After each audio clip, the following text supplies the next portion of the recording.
As more professionals step in to stem rising insecurity in Southeastern Nigeria, a group known as the Imo Economic Development Initiative, IEDI, has set about ruling in Imo State, which has recorded the highest number of violent attacks on individuals and public property. Set up 5 years ago, members of IEDI met at the weekend and will meet again today to discuss measures to restore peace and reconcile the warring political factions in the state. To discuss how they intend to go about this, we have with us a Professor of Pharmacognosy, former Chairman of the Independent National Electoral Commission, and Chairman of IEDI, Professor Maurice Iwu. We also have the spokesperson of the group and Vice Presidential candidate of the All Progressives Grand Alliance in the 2019 elections, Mr. Jerry Chukwueke. Good morning, gentlemen, and welcome to the show. Good morning. Good morning, Ruben. Good morning, everybody. Good morning, Prof. Good morning. Thank you for joining us on the morning show. Good morning, Ruben. Good morning, everybody. Thank you. Yes. Well, Prof, I mean, you lead the IEDI, but as a major stakeholder in Imo State, how did things get this bad in Imo State? What do you think is actually going on? Is it internal political fights, or is this a breakdown of good governance in Imo State? I think a combination of many factors just came to play. About 5 years ago, when we had a situation in our state, we called attention to a problem that was looming at the time, 5 years ago, as I said, when we had a very low cost of doing business, and then suddenly it gets so high that we ranked 34 out of 36 in the ease of doing business. Ours was one of the highest unemployment states in the zone and in the federation. And we didn't like a situation where our young people were roaming. As you know, Ruben, when it comes to governance, the three key factors that came to play, politics is important, but economy and the information became the overriding factor. And those other two, economy and the information, are essentially private sector driven. So a group of us, professionals, academia, some retired military officers and some civil servants that are no longer in service, came together and decided to confront the then government of Anayo Rochas. And we tried to bring this to bear the fact that this cannot be sustainable. After Rochas, then we had a Mekahedion government and then this current government. So we have always engaged with whichever government that is in office at the time. Our whole aim here is to be able to make sure that our youth are kept busy, that they're employed, and they are not able to be used by anybody to cause any problem. If we don't have social harmony, everything will just collapse. So right now, what is happening, we are having our own share of the national insecurity. We're also having some local players. We're also having this situation which is inherent in anywhere you have very low employment rate, where poverty is manifest. This kind of thing happens.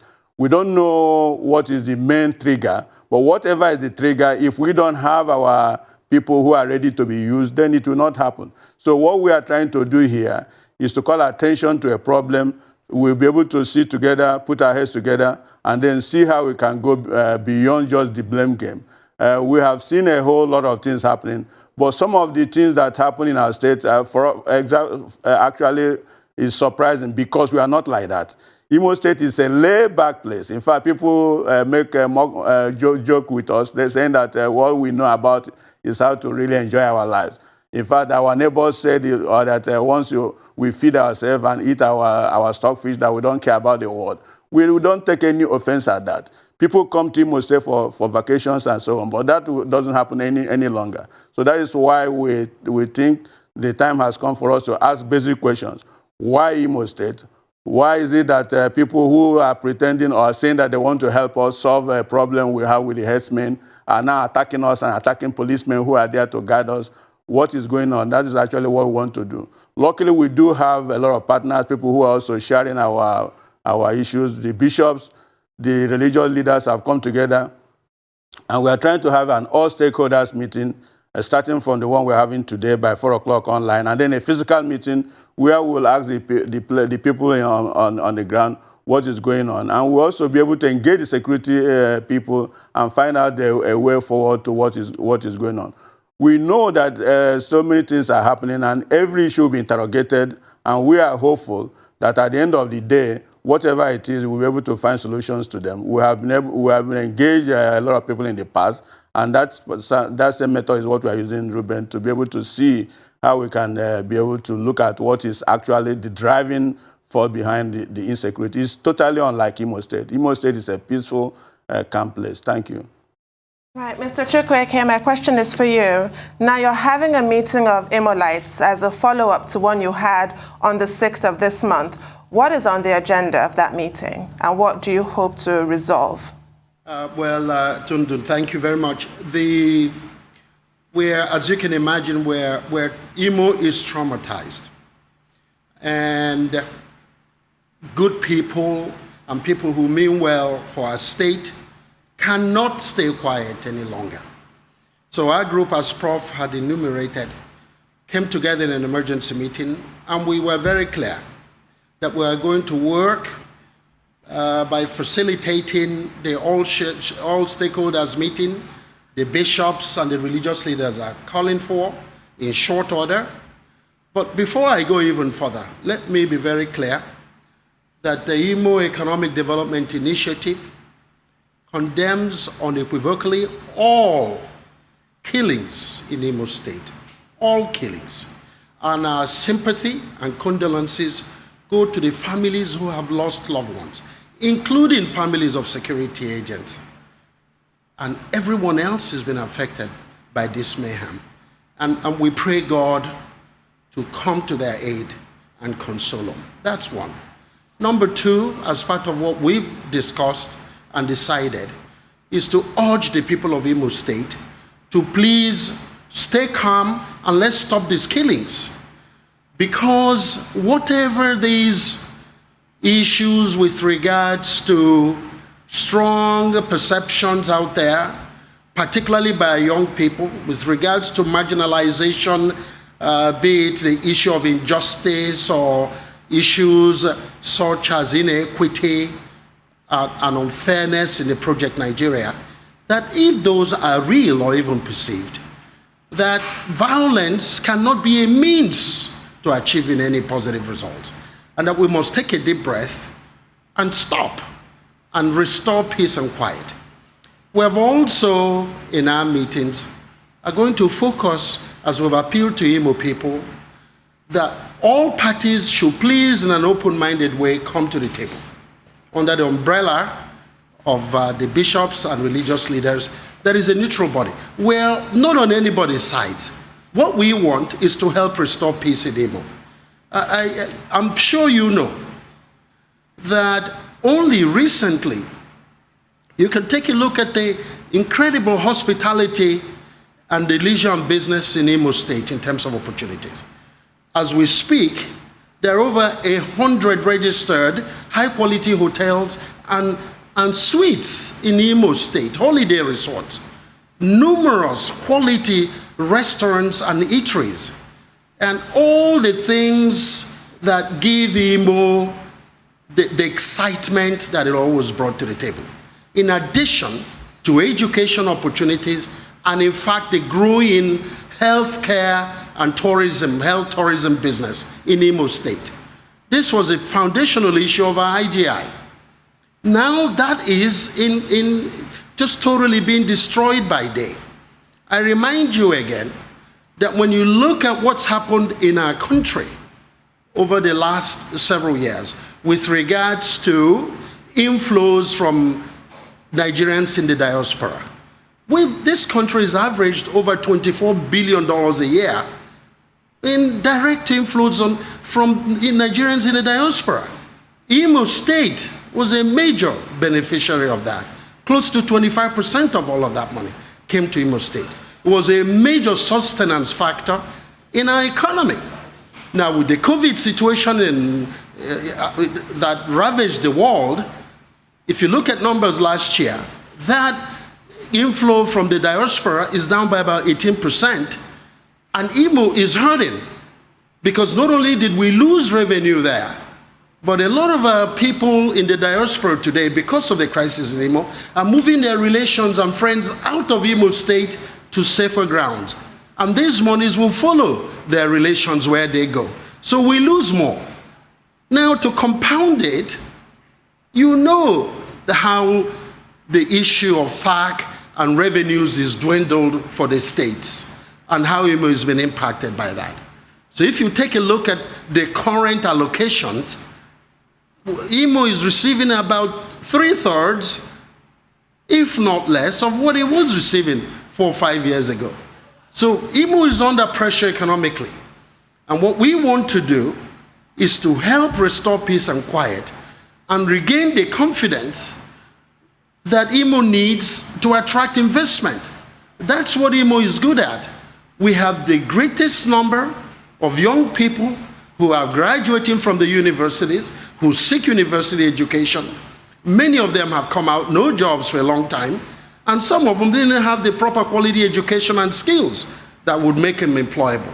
And when you have a situation where people are half educated, that's even a more dangerous situation.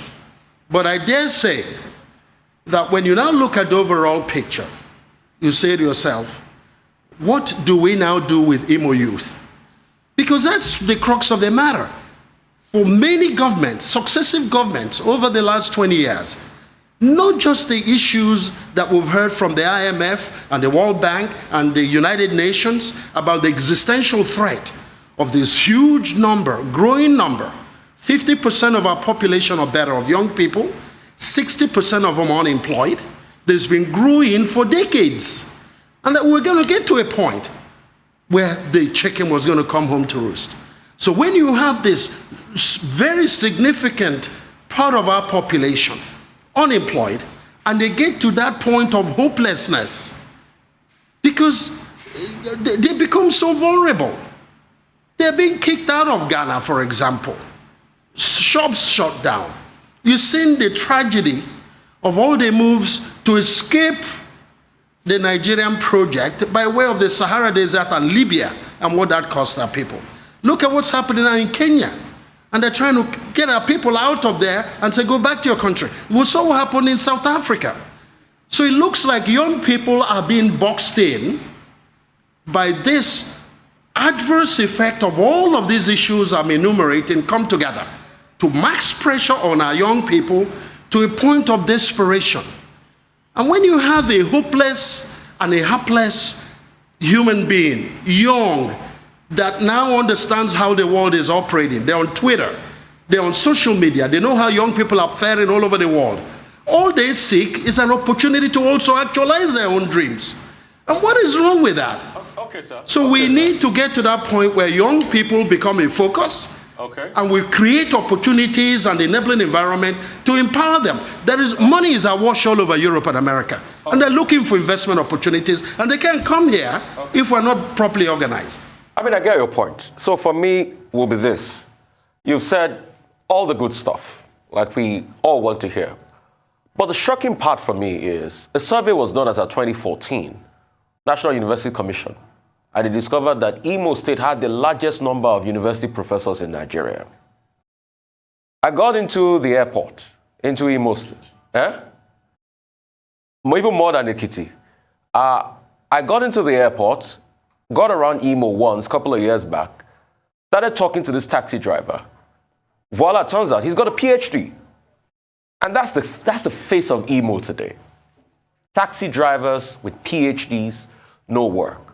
So how can you guys call on the government and talk to them about job creation? I'll first allow Professor Maurice Iwu to talk about this, and afterwards I'd like you to speak on this, because I don't understand. I mean, education is supposed to provide opportunities.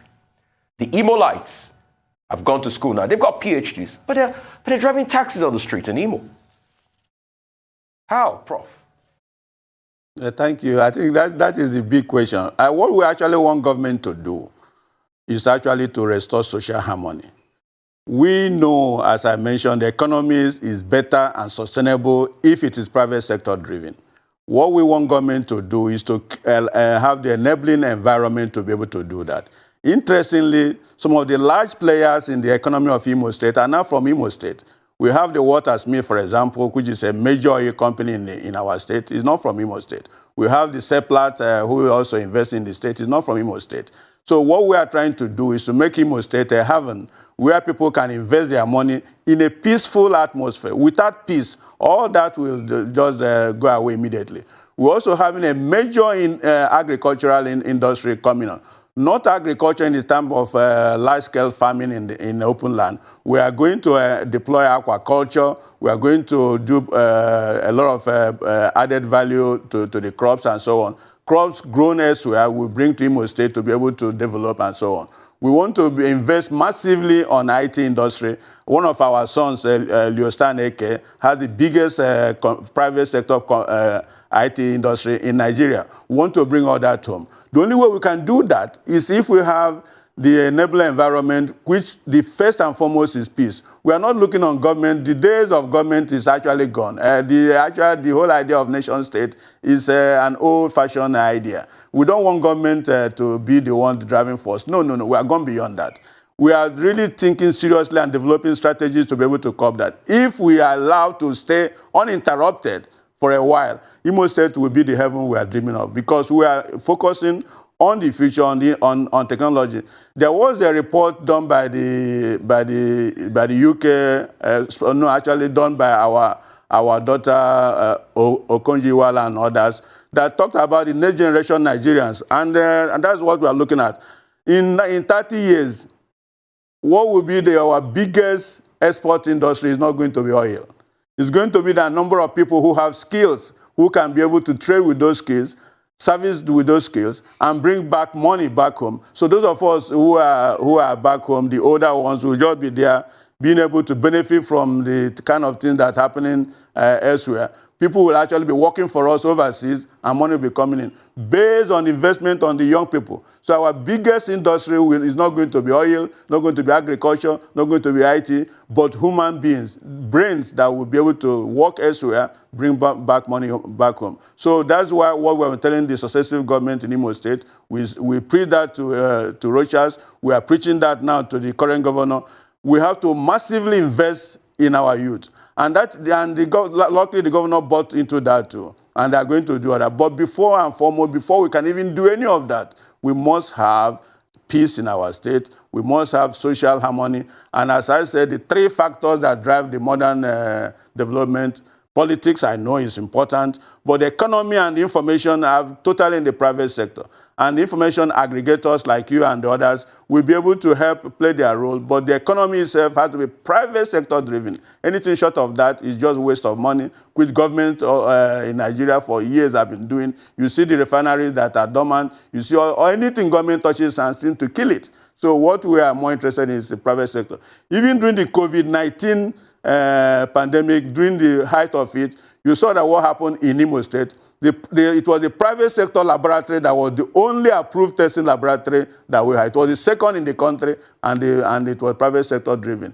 The people who are coming on medical tourism in Imo State, again, it was a private sector hospital. All the people that came to that hospital were treated, and they were all cured of their COVID-19 ailment. The point here, that's why IEDI was set up, for us to be able to have the private sector drive the economy of the state. And it is working, it's happening slowly but surely. But what we need now is peace. We can't afford the distraction. We can't afford the politics that is being played on our head. We don't want our place to be a theater of war. We are not saying that those people are fighting for are not legitimate. They are legitimate, but why us? Why use our place as a testing ground for those experiments? We can do it elsewhere. We'll support you, but don't do it in our own soil. That's all we're asking.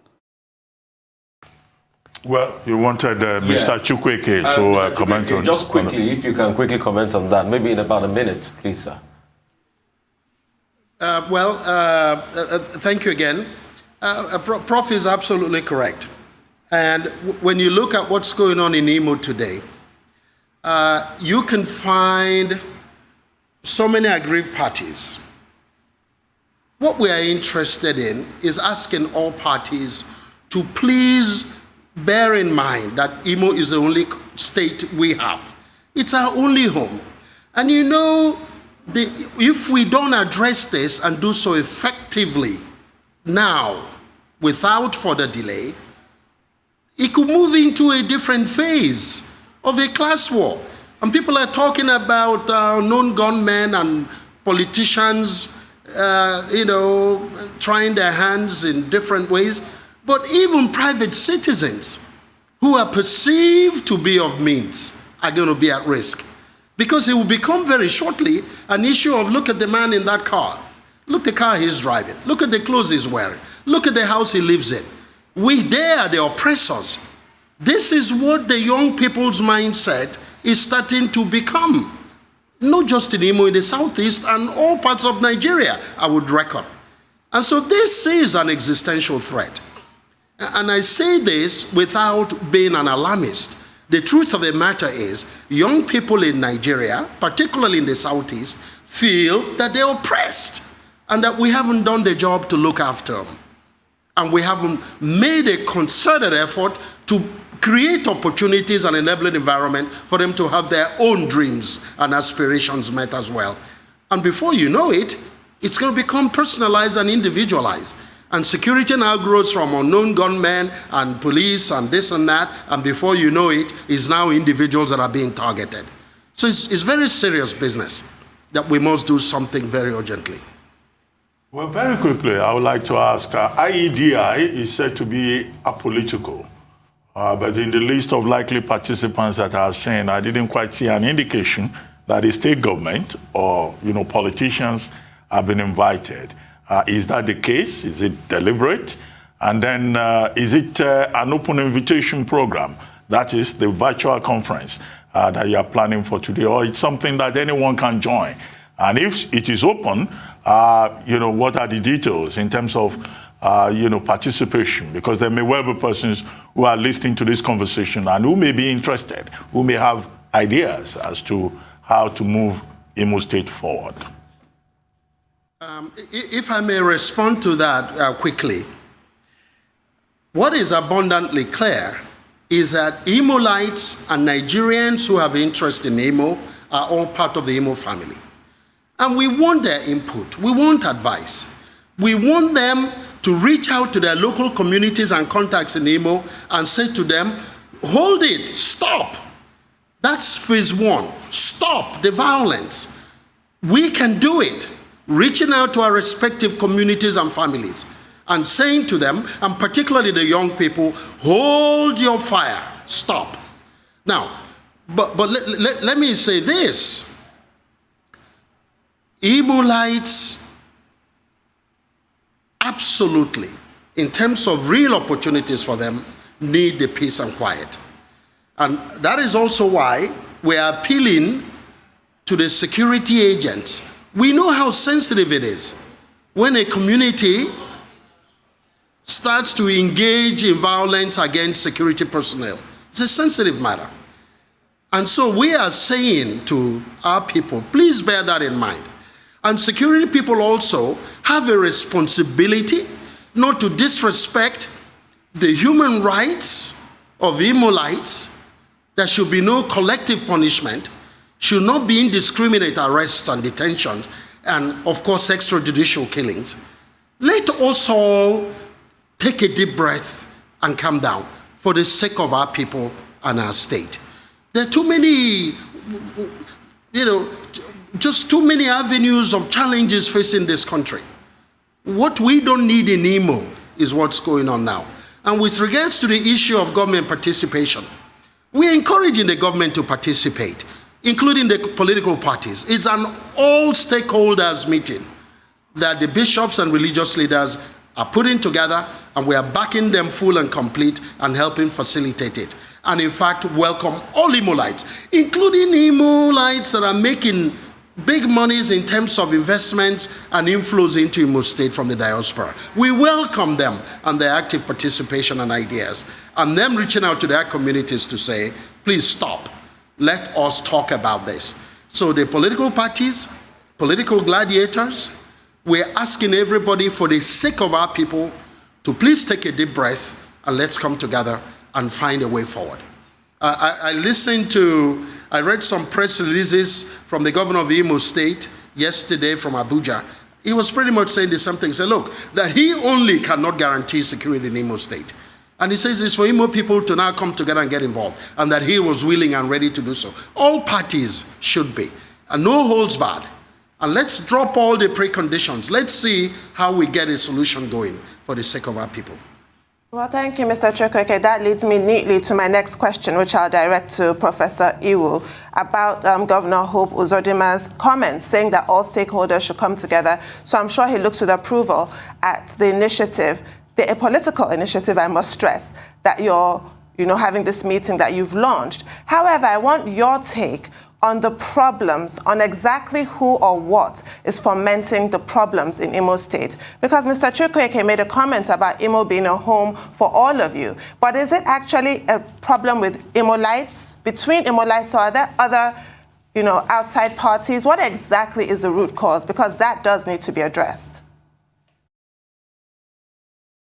Thank you, Victoria. What happened is that Imo is a place where many people come to. The problem, we are actually, no matter who is causing it from outside, there must be some active participation by Imo people for that to happen. A situation where we are killing people who have come to protect us is not us, it's just stupid.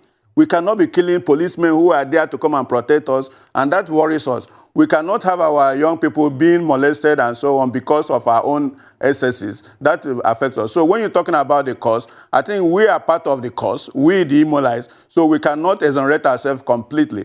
But yet we are also part of Nigeria. We know what is going on. If, for example, there was an active engagement between some people and the bandits who are coming to cause problems in the villages, then we can be able to see, yet these are collateral damages. But there is no such fight going on between bandits and herdsmen and people in the villages. There are no such fight. Instead, what we are seeing is street gangster warfare, people being slaughtered left and right. These are children of families. These are brothers and sisters of people. These are husbands and wives of people. And we don't think that should actually be able to go on like that. In terms of active cause, we are guilty, we, all of us that are in Imo State, for having allowed such a thing to happen, for not shouting early enough. We are all guilty. But having said that, we have now been able to say enough is enough. We have to restore social harmony for us to move forward.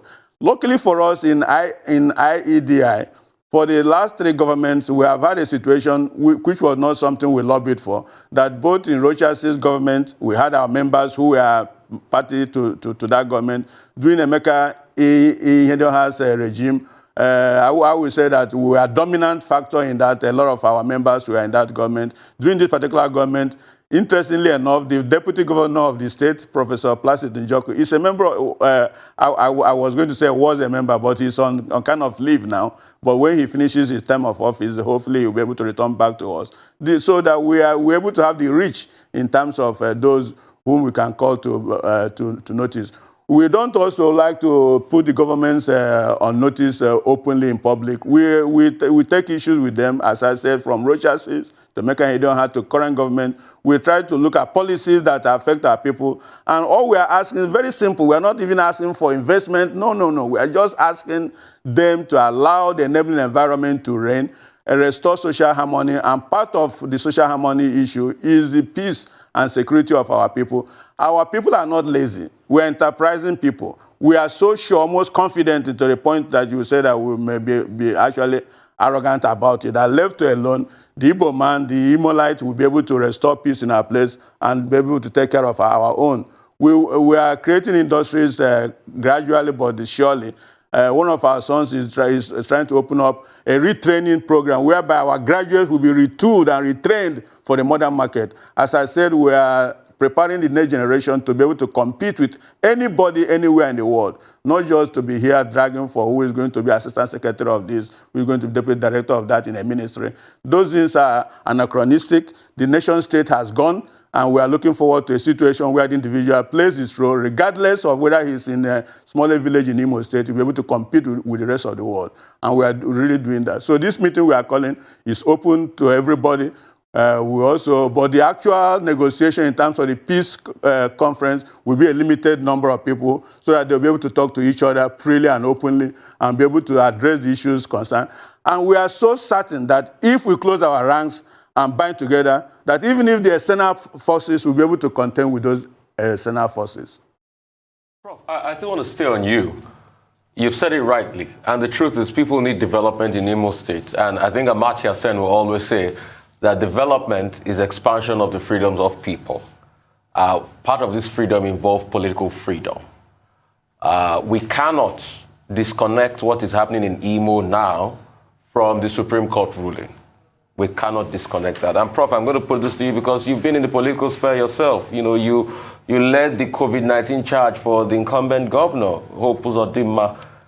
Truth is, when are you going to call Ararume, Rocha Sokorocha, Hope Uzodimma, and let me put Emeka Hedioha in to sit down at the table, closed room, closed door, all of you talk and reach a compromise for the way forward in Imo State? When are you going to do that, Prof? If anybody feels aggrieved, part of the meeting that we are hoping that the bishops who are going to take the lead, we are just only supporting it and then being able to make it happen, is the fact that anybody who has any grievances will come. As I did mention earlier, there are three aspects of this governance issue. One is the politics. But the overriding issue is the issue of economy and information. If you can have these other two drivers, the politics becomes a secondary issue.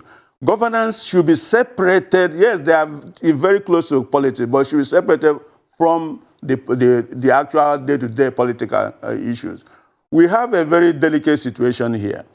All the people you mentioned are our sons. There is no foreigner involved. I have a very personal relationship with Ararume. He's from my hometown. I have a very friendly relationship, somebody I like so much, Emeka Hedioha. The current governor is somebody we respect, and then he's also doing his best. We have been very unlucky, for example, soon after he took over office, there was the COVID-19. And I didn't serve his government as his chairman of government. I served the Imo people because it was an existential threat, and we were able to do what we did because everybody in Imo State rallied around us. And again, why we didn't have the kind of problem that happened elsewhere, that the palliatives in Imo State were actually supplied both by government and then by the private sector. We had 3 sets of palliative. The federal government one arrived. We were able to distribute that. There was also one from the state government. And then the third one, the more impactful one, was actually the private sector one, where we asked people, do not send to us, do not send to anybody, send it to your village where you come from, so that government will now be able to now help those people who don't have sons outside, who will be able to send to them. And it worked like magic. And this is what we want to repeat. So if people feel aggrieved for anything, no, there's nothing that is left out of the discussion. They should come for the love of Imo State. Let us sit down and discuss. If we are not saying that if people commit crimes that they should not be punished, no. Criminals should be able to answer to the law and be able to be prosecuted properly, and until they are found guilty, they are free to contribute their views and so on. I think by the time we finish this meeting, we are not saying that the war in Nigeria will stop. No, we are not saying that the crisis in Nigeria will stop, but what we are only asking, very narrow, very, you may say, selfish interest here. We don't want Imo State to be used as a theater of war. We don't want Imo State to be where you settle all the contradictions in Nigeria. We don't want Imo State to be the example of where you can make it happen the way you want it. We just want to participate in whatever Nigeria is doing, but having our own state secure, first of all, restore social harmony, and then continue with the part of development which we are doing, which we believe is working, namely private sector-driven development. We are not asking for any handouts. We are not even complaining about the injustices. No, no, no. Those injustices are there, but we want to be able to even excel in spite of those, or despite those injustices. And that is exactly why we think this meeting is very important for our people. Well, Prof, we have just about 3 minutes to go, but 2 quick questions I'd like to ask you, if you can squeeze your response into those 3 minutes. The first is COVID-19, and you just referred to COVID-19. Where are we with the drug that you presented to the federal government sometime last year? Has there been any attempt at clinical trial of that particular drug? And what do you think is happening? And then the second one has to do with INEC. INEC facilities being attacked, particularly in the Southeast, and even more in Imo State. What kind of advice will you give to INEC to be able to secure its facilities and prepare for coming elections? First of all, on the COVID-19 drug, it is undergoing clinical trials at the University of Lagos. But as I did say, we are now in a global environment. Luckily, the government of Thailand has accepted the active constituent as their national response for COVID-19. So, and then thirdly, we are the compound called the drug, which is in a tea form called IHP detox tea, is doing well. People who know, and they are using it, and it has been so successful in the management of COVID-19. We're also lucky that there is also a new product based on artemisinin, the anti-malaria, which we are developing with NAFDAC, arguing for which is normal and healthy, that we're arguing with them on how to subject that to clinical trials. So we are making some steady progress, slowly but steady. That's how drug development is. We are also not offended that NAFDAC is conservative. Yes, they should be to be able to protect all our lives. So we are following through the normal drug development pathway. But again, it's private sector driven. We have not received any assistance whatsoever from the government of any kind. But we are doing it nonetheless through private sector help. Then on the INEC buildings that have been destroyed, it's really so unfortunate that that takes the whole matter in a different dimension, which I don't really want to delve into because of the fact that we want to be seen as totally neutral and be able to discuss fairly. For people born in INEC offices, that political undertone makes it very clear and very definitive. INEC itself, luckily, is robust enough. Most of their data can be replicated in no time. I think all that kind of problem is really foreseen, that even if you destroy the INEC office itself here in Abuja, the election will still go on because their data dynamics is very robust. But for somebody to burn INEC offices is condemnable. What does the person want to gain? Except to disrupt the political process, the democratization process. I don't think they will succeed in that because, as I said, INEC itself is robust. It's a waste of time and unnecessary waste of our resources because the money that was used in building it came from Nigeria. And even if you destroy it, it has to be rebuilt by Nigerian money that could have been used for something else. I think whoever is doing that is doing it not against INEC, not against the federal government, but against us Nigerians. And that is something very condemnable, and it is condemned. It's really not good at all. So that is really what is happening. So we are hoping that by the time we finish with the consultations and then the stakeholders meeting, that we'll have a new understanding, and people will then be able to know that social harmony is very essential for us to be able to develop. We appreciate the problem of the youth crisis in Nigeria, but we think we have a solution, and if given time, these things will be solved and be able to be resolved amicably. Thank you, Ruben. I'm still on the COVID-19 drug, which you've also said has other uses like Ebola and dengue fever. I'd like you to expand on that because right now we are in the grip of a COVID-19 pandemic, but we do know that we are threatened by other zoonotic illnesses, so that's important. So I'd like you to tell us about that. Yeah, what my group does, which we have been consistent with, we are looking at drugs for what we call emergent diseases. So the product for the Ebola, luckily the substance we developed, which is called Garcinia IHP, is based on ordinary beta-cola, a compound from it called colaviron. It's an antiviral agent. So what we know now for sure is that these things have a cyclic way of coming in and going. So we are continuing developing antiviral agents. Artemisinin, as I mentioned, we now realize is an antiviral. We're also working with the Raw Material Development Council to develop another product from a mushroom, which is also antiviral. The key here, Victoria, is for us not to get lazy or get complacent. The disease is out there. It's only a matter of time. There are even some which people are not aware of, which we're also tracking. Every day, that's why we are asked Chukwueke to be able to lead this drive on trying to restore peace in Imo State, because most times I'm busy with searching literature to know what we are doing and what is going on. Right now, we are not even past the COVID-19 completely, because India is down, and some strains are also happening. A whole lot of conjecture is also underway. Namely, we don't know what will be the ultimate effect of the vaccines on the variant strains that are coming up and so on. So there is so much danger out there, and that is also why we cannot afford the distraction by these elements and things that are happening all over the country, because we don't have the manufacturing capacity and capability to be able to take care of ourselves. Right now, we're importing a vaccine from other countries. So we are still on the lookout for these other diseases that are called emergent diseases, because they keep emerging. They are still with us. Ebola, for example, is striking now in East Africa, and we are aware of the enormous danger we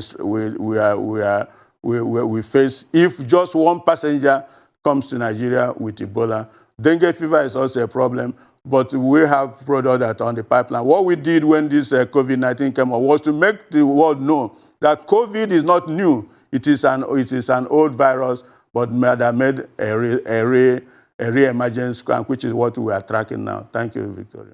Thank you very much, Professor Iwu, and thank you also, Mr. Chukwueke, for joining us on the morning show today. And we wish you all the best with the conference, virtual conference you are holding today. And we pray also that there will be peace in Imo State, and that reason will prevail. Thank you very much indeed.